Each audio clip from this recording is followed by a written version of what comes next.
PTM 15, people were like, oh, maybe this deck is like really good right now. But other than that, leading up to the Pro Tour and at the Pro Tour itself, it just seemed like Mono Blue Devotion was done. Right. It was like maybe, like I almost want to say it's not a tier 1 deck anymore. But right. That's wrong. It still is. And we see underway, Phillip Fortner starts out on turn 1 Elvish Mystic, turn 1 Cloudfin Raptor for Josh. And a good start for the Zone Walker's deck. He's going to have a turn 2 Courser showing a Stomping Ground. So normally Mono Blue's pretty good against decks that start on Forests. Yeah, that's certainly true. I mean, if Josh had something like a Tidebinder Mage, or I guess in this case even a second land, probably would have been pretty nice. But yeah, Josh kept an aggressive hand. Looks like he kept Cloudfin Raptor, Judge's Familiar, Tidebinder Mage. So a hand with a lot of power. If it can hit its second island, he had 2 chances to do so, but he did not. And now he's going to take some damage off Courser. Yeah, and it's not like, even though Phil has gotten off to a good start and Josh is kind of stumbling a little bit, that Josh is out of the game by any, stretch of the word. Like, he's still got a couple flyers in play. He has a handful of gas. There's a lot of stuff going on, and like this Planeswalker deck wants to stabilize and protect its Planeswalkers, but it is really tough to do that against a bunch of flyers. Now, speaking of Planeswalkers, I want to bring attention to a card that's in Josh's hand, and this is one I have not seen played yet on the SCG circuit. This is Jace the Living Guild Pact. He has this as a 1-of in his main deck, and even played a second Nykthos in his deck to try to cast it. Yeah, I mean, Jace is not that bad in a tempo deck. Like, that's fine as your top end, as a card that can just bounce something and then kind of do like the Thassa thing that we saw last round, where it just like sculpts your draws over the course of a few turns. All right, so in the meantime, Josh continued to ramp. He played a Killsylvan Caryatid to supplement his Elvish Mystic. Also had a Scavenging Ooze for the turn as he draws a Xenagos. So he's definitely doing a good job of ramping into some later game threats, but he's under a lot of pressure. Josh hit his second land, Tidebinder down the course of Krufix, and then is swinging currently in the air for 3. He has Phillip down to 13. Yeah, I think Philip's plan at this point is to overload that Mizzium Mortars that he's sitting on in his hand. Yeah, he is a red mana shy of doing it at the moment. Well, he has Blood Crypt on top, Sylvan Caryatid, and Stomping Ground, so he's there, but there is a Judge's Familiar. All right, okay, so you have the Blood Crypt, and that is the 3rd red. So he's going to shock down to 11 for it. Shows Overgrown Tomb. And yeah, and he's going to go ahead with Xenagos first. So this means next turn he'll be able to cast a Judge's Familiar proof Mizzium Mortars. Xenagos is going to make some mana, and it will be Vraska in addition to Xenagos. That's a really good turn for Phillip. Well, he's just, if you look at it, right, this is Phillip's 4th turn, and he's just deploying threats at such a fast rate. He's resolved 6 cards in his first 4 turns, and most of them are pretty expensive. See, Vraska will go ahead and take out Judge's Familiar.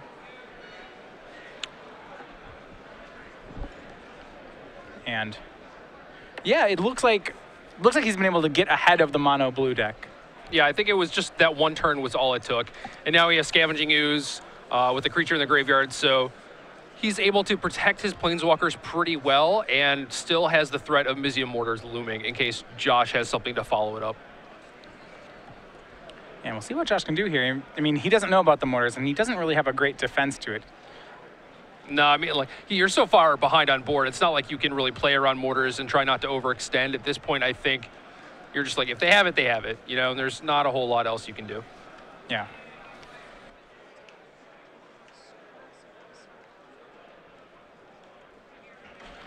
All right, and we see here just 2 cards. I mean, it just seems like there's so many Planeswalkers on Phillip's side already. You know, like, Josh is at a dilemma. Does he attack Planeswalkers? Does he keep going at Phillip? You know, certainly he can't keep pace here. If he's going at the Planeswalkers, it seems unlikely he'll have enough damage to keep playing. Yeah, I agree with that. Like, you can do something like go after Vraska, but Vraska's not really going to do anything for another couple turns anyway. You can go after Xenagos, but Xenagos at 3 is the same thing as Xenagos at 1 for what Phillip wants to do, which is just make more satyrs or use it to make mana. Yeah, you see Rakdos's return on top of Phillip's deck, but we know the spell that's going to be cast here, and it's a good one. Yeah, I mean, there's certainly some merit to waiting on this Mortars, but I can't imagine doing so, right? It seems so hard to lose from a board state. If you cast Mortars and resolve it, it just seems very hard to lose from there. Yeah. You see Phillip, and that's what he's setting up for. He's going to shock for Stomping Ground. So that's his 7th mana source. Now he can play through Judge's Familiar. And if you're Josh, you know what's coming with 6 mana. That's Overloaded Mortars. He is correctly playing around the bird. Josh will sack it, but the Elvish Mystic is at the ready. And his board is down. Josh makes a Satyr. He's going to swing in for 5. Or Phillip makes a Satyr. He's going to swing in for 5. Puts Josh down to 13. And with Josh's board clear, Phillip should be able to make short work of the situation. Yeah, I mean, Josh's board is clear. Phillip has a huge board advantage and a Rakdos' return on top, in addition to Xenagos, which is capable of making 5 mana on its own. Phillip will probably just return Josh's entire hand. I mean, it really doesn't matter what line Phillip takes. They all should get him to the same spot. Yeah, I agree with that. So, looking at sideboard here, like, I would have said this was a matchup that was good for mono blue, but game 1 certainly made this not look true. It never seemed, Phillip was off to such a fast start that, yeah, Josh missed a land drop, but even if he hits it, it didn't seem particularly like a good situation for him. Yeah, maybe not. I mean, maybe he could have done something like another Judge's Familiar into a Master of Waves, and then he has the 2 Familiars, which could maybe keep Phillip off Mortars, but really it just means that he has to activate Xenagos to make mana, so yeah. I don't know, like Phillip's draw was just really good this game. So this is, even if it's a good matchup for blue, blue still has a bad matchup against Mizium Mortars, the card. Like ramp plus Mortars is still just excellent against blue. It's good against you. You can still beat it. It's just not super likely. You see Josh is going to fight here, going ahead and doing things like bouncing Xenagos, and he sees another Xenagos on top. But seems like only a matter of time here. Yeah, I agree with that, but I like what Josh did here where he bounced the Xenagos in combat, so because Phillip was doing a bunch of math and trying to figure out how much he could Rakdos return Josh for. Right, so you think he was going to post-combat do that? Yeah. Now he can't do it. He's going to still cast Rakdos return, and that'll be it for game 1. The players pick up and go to their sideboard. So looking at the sideboarding, you were saying, all right, let's go back to mono blue. They will board in additional removal if they have it, I would think, like rapid hybridizations, but normally they don't have too much for these kind of matchups. No, I mean, there are things like negate. So Josh's entire sideboard is 1 rapid, 1 Mizium Skin, 1 Cyclonic Rift, another copy of Jace the Living Guild Pack, 2 Dispel, 2 Negate, 2 Dissolve, 2 Polymorphous Jest, and 3 Gainsay. And I can see things like Mizium Skin to protect an important creature from removal, some negates to counter Planeswalkers and things like Mizium Mortars. I don't think that he's too worried about the creatures in Phillip's deck. I mean, I think he saw enough to make him think that Phillip is just playing the straight Planeswalker version and doesn't have any Pluchronos, so at that point you don't really want the rapid hybridizations. Yeah, so at that point you're just on your game 1 plan. Yeah, so maybe you get a couple counterspells, a few ways to temper the impact that the Jund deck's removal is going to have against your creatures. But other than that, you're not making a lot of changes and just hoping that you have enough to stop Mizium Mortars or just beat them down with flyers. If you guys are just joining us, Matthias Hunt joined here with Jerry Thompson. We're covering the Star City Games Open Series. This week we're in Atlanta, Georgia, but we have our entire list of events online at starcitygames.com, so you can find one near you. There's plenty of reasons to come join us at one of these events, and my favorite reason has been, this is something we've been doing all year, this is the Squirrel Series tokens, if you had a chance to see some of these. Yeah, they're pretty nice. They've been Squirrel, like homages to legacy playables, except all the card types have been replaced by squirrels. Yeah. And the one you're getting right now, this is Squirrel Confidant. You see right there. He's standing next to the big blob thing that also kind of looks like a squirrel. This is Dark Confidant here. Right now, this is available. This is the last one of the year that we did. So we had other ones leading up to it. We had Squirrel Storm, Force of Squirrel, and Acorn Mystic. What is it? This guy's cuteness at any cost. But these go on sale August 29th at noon. They have gone on sale, and they start at the New Jersey Invitational, and you can get 2 of these by playing in any Legacy Open for this series, so all the way up now through December. Yep, I picked up a couple when I was in New Jersey a couple weekends ago. So. Yep. So he is on playmats, deck boxes, dice bags, and the tokens that you get for free. It's pretty sweet. All right. So the blue deck, we talked about that. Let's look at the Jund Walker's deck. A lot of times, Jund colors in general have excellent sideboards, and usually against aggro decks, you see pretty much all flavors of Jund decks just start going all kill spell on people. Yeah. And I would expect to see Phillip do the same thing. Yeah, so I mean, he's got some Rakdos' returns in his main deck, which are probably not very effective. We saw it deal the killing blow in the first game, but I don't think that was really necessary. You know, I don't think that's a card that Phillip really wants in his hand. And then there are some Planeswalkers like Nissa, which are kind of hard to defend against this blue deck. So you have a few cards that are not optimal in this matchup. So yeah, maybe you just replace those with additional removal spells. Yeah, other cards I guess I wanted to look at here. What do you think about a card like Bow of Nylea? I see one of these in Phillip's sideboard. It's slow, and he's playing against an aggro deck, so those are some knocks against it. But it does shoot down flyers and gain life, both of which could be relevant in this matchup. Yeah, I mean, I think Bow is mostly there for the burn matchup, but I think it can double as a thing in this matchup as well. Yeah, we see other cards on the board. You'd say Anger of the Gods, Magma Spray, Golgari, Charm. All things that we may see in this matchup. Another Scavenging Ooze and 2 Mistcutter Hydras also look pretty good for this matchup. Yeah, he wants to keep things low. I think he wants to keep things lower to the ground. Looking at his Planeswalker suite, some of those probably have to come out here just because they're expensive. Yeah. I'm looking at Vraska and Nissa Worldwaker. Yeah, I think Nissa just because she's the more expensive one, and Xenagos can allow you to come back from a tough situation, or, you know, in the case of game 1 where Phillip wasn't really behind, it just put him really farther ahead by being able to play that and Vraska in one turn. Yeah, Nissa doesn't even really pull you back from games that you're losing, and I think that's what you need your 5-drops to do. You need your high drops to be things like Mizium Mortars, or cards that if you can make it to that high drop, it will do something for you. Yep, definitely agree with that. You see the old, I think, triple Thassa hand from Josh here. Well, that's kind of already a mull to 5, and so he'll upgrade it by making it a mull to 6. Unless he draws multiple Thassas again. Yeah. And then he's just in the same spot. But yeah. I'm okay with the double Thassa hands because it's like, at least I have a Thassa. Right. You know, if they do something weird like Thoughtseize you, then they just take the other card. But, you know.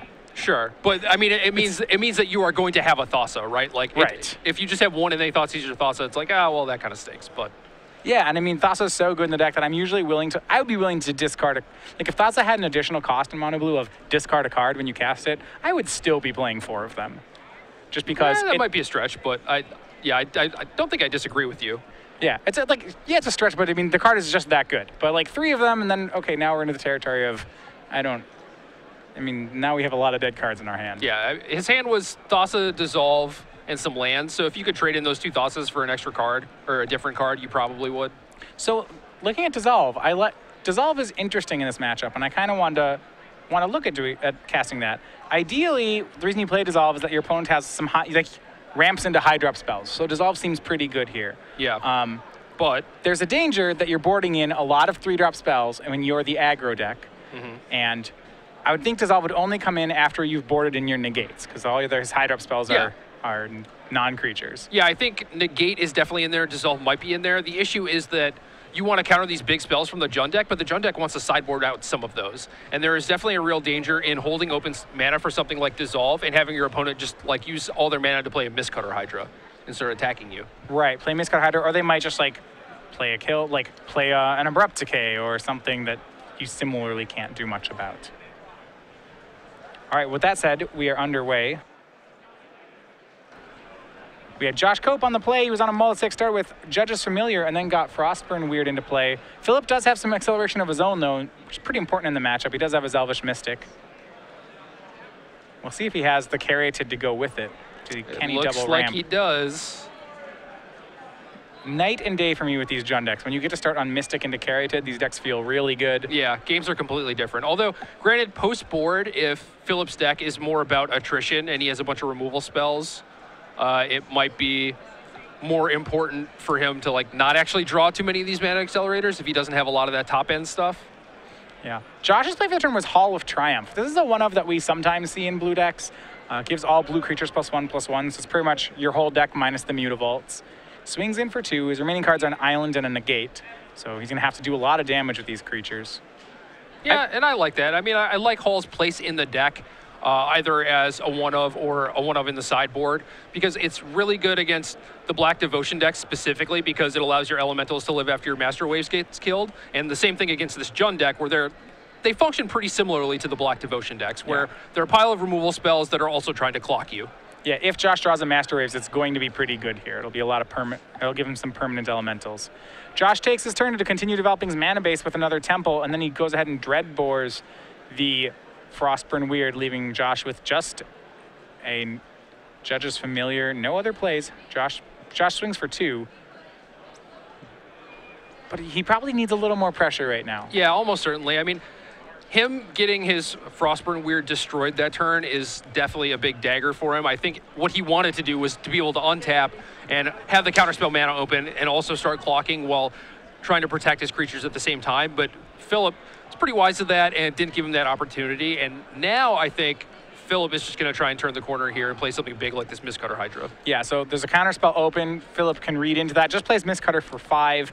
And now Josh is he's just losing the race on board. Yeah, he has a bunch of counterspells, but that's not going to matter. Right.